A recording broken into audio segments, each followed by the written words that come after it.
नमस्ते दोस्तों, मैं हूं आगम सिंह सिसोदिया। स्वागत है आप सभी का। तो सबसे पहले स्टार्ट करते हैं एलर्जी की डेफिनेशन से।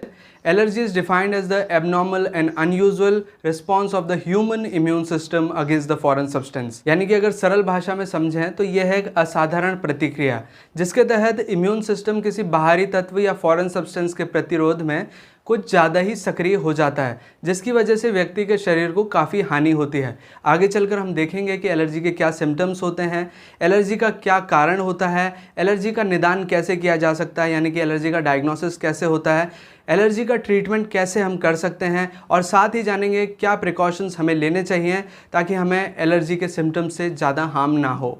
आगे बढ़ने से पहले मैं आपको एक इम्पॉर्टेंट चीज़ बता दूं कि अगर आप इंग्लिश ज़्यादा प्रेफर करते हैं इन कंपेयर टू हिंदी, तो आप इस वीडियो को सेम टू सेम इंग्लिश में देख सकते हैं मेरे दूसरे चैनल डिजीज़ मीडिया पर जाकर।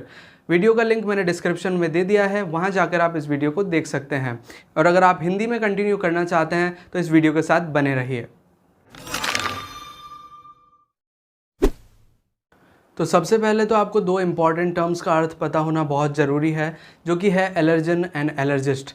एलर्जन वो बाहरी सब्सटेंस या फॉरेन सब्सटेंस है जिसकी वजह से एलर्जिक रिएक्शंस होती हैं, जैसे कि dust, medical drugs, food, pollens इत्यादि। जबकि एलर्जिस्ट एक मेडिकल प्रैक्टिशनर को कहा जाता है जो कि एलर्जी का डायग्नोसिस और ट्रीटमेंट करने के लिए सक्षम होता है। यानी कि अगर सरल भाषा में कहें तो ये एलर्जी का डॉक्टर होता है।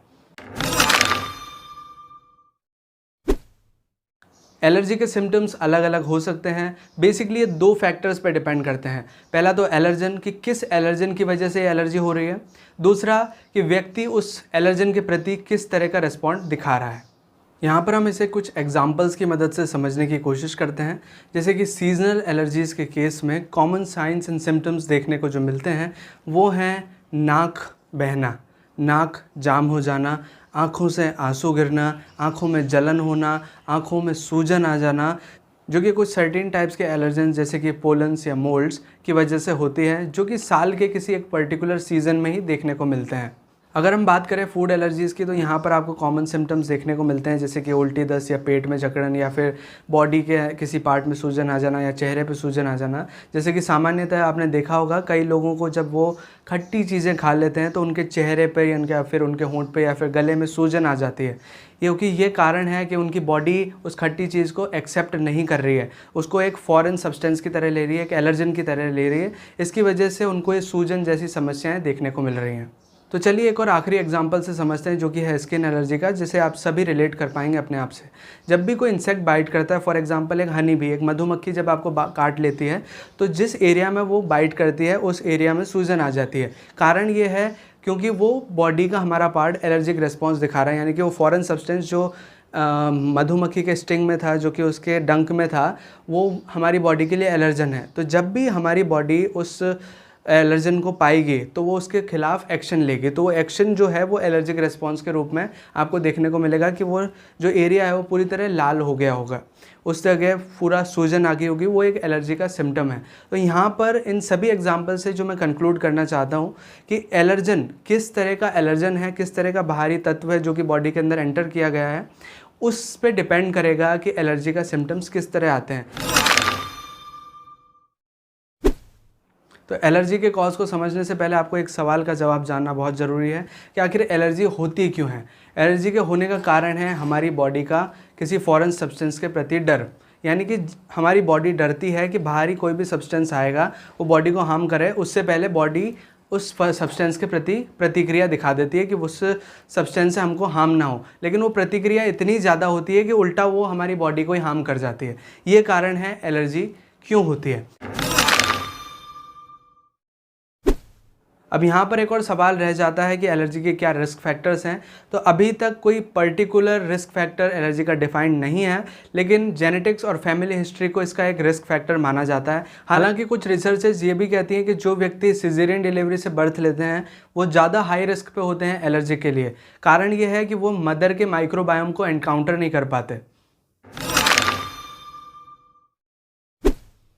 एलर्जी के डायग्नोसिस के कई तरीके हो सकते हैं, लेकिन डॉक्टर सामान्यतः पेशेंट के सिम्टम्स, उसके शारीरिक परीक्षण और उससे कुछ सवाल जवाब पूछकर एलर्जी का डायग्नोसिस करते हैं। जैसे कि एलर्जी होने से पहले क्या खाया था, या फिर एलर्जी होने से पहले किसी चीज़ को छुआ था, जैसे कि लेटेक्स ग्लव्स।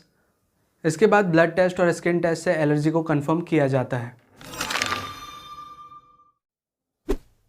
एलर्जी का बेस्ट ट्रीटमेंट है कि आप एलर्जन को अवॉइड करें, यानी कि जिस भी सब्सटेंस से आपको एलर्जी हो रही है आप उससे दूरी बना लें। पर ऐसा हर बार पॉसिबल नहीं हो पाता। ऐसे समय पर मेडिसिनल ट्रीटमेंट काम आते हैं। हालांकि मेडिसिनल ट्रीटमेंट एलर्जी को पूरी तरह क्योर नहीं करते, वो सिर्फ एलर्जी के सिम्टम्स और उसके रिएक्शन को कंट्रोल करने में काम आते हैं। अब यहाँ पर ट्रीटमेंट की बात आ ही गई है तो मैं एक और चीज़ क्लियर कर दूँ कि मार्केट में नेचुरल रेमेडीज़ ऑफ एलर्जी के नाम से कई सारे प्रोडक्ट्स हैं, जिनके हालांकि काफ़ी अच्छे रिजल्ट्स भी देखने को मिलते हैं, लेकिन उन्हें कंज्यूम करने से पहले अपने डॉक्टर की सलाह ज़रूर लें। इसके पीछे का एक बहुत बड़ा कारण है, क्योंकि उन एलर्जिक मेडिसिन के अंदर कुछ ऐसे इंग्रेडिएंट्स भी हो सकते हैं जो कि आपके लिए और एलर्जिक सिम्टम्स डेवलप कर दें, यानी कि आपकी जो पुरानी स्थिति है उसको और बढ़ा दें। तो इससे अच्छा है कि आप डॉक्टर की सलाह लें और उसके बाद ही उन मेडिसिन को कंज्यूम करें। तो जैसा कि आप जान चुके हैं, एलर्जी को रोका नहीं जा सकता, उसे सिर्फ कंट्रोल किया जा सकता है। तो यहाँ पर आपको प्रिकॉशंस लेना बहुत ज़रूरी है कि आपको जिस भी तरह की एलर्जी डायग्नोस्ड हुई है आप उस तरह के मेडिसिन अपने साथ ज़रूर रखें कि जब भी वो सीवियर सिचुएशन आए तो आप उन मेडिसिन से अपने सिम्टम्स को कंट्रोल कर सकें। दूसरा, जब भी आप ट्रैवल कर रहे हैं तो आप अपने साथ एक मेडिकल आइडेंटिफिकेशन कार्ड रखें जिस पर आपकी एलर्जी की सारी डिटेल लिखी हो, या फिर आप एक ब्रेसलेट पहन लें जिस पर एलर्जी के सारे इन्फॉर्मेशन प्रेजेंट हो। अगला ये कि आप अपने फ्रेंड्स, कलीग्स और अपने फैमिली मेम्बर्स को बता के रखें कि आपको किसी सब्सटेंस से एलर्जी है, ताकि वो आपको उस सब्सटेंस से दूर रखने में हेल्प कर सकें। और साथ ही अगर आपको किसी चीज़ से एलर्जी होती है तो आप एलर्जी का डायग्नोसिस ज़रूर कराएं, ताकि आप उस पर्टिकुलर एलर्जन को आइडेंटिफाई कर सकें। तो ये थी वो सारी जानकारी जो मैं एलर्जी के बारे में आपके साथ शेयर करना चाहता था। आई होप कि आपको इनसे कुछ हेल्प मिली होगी।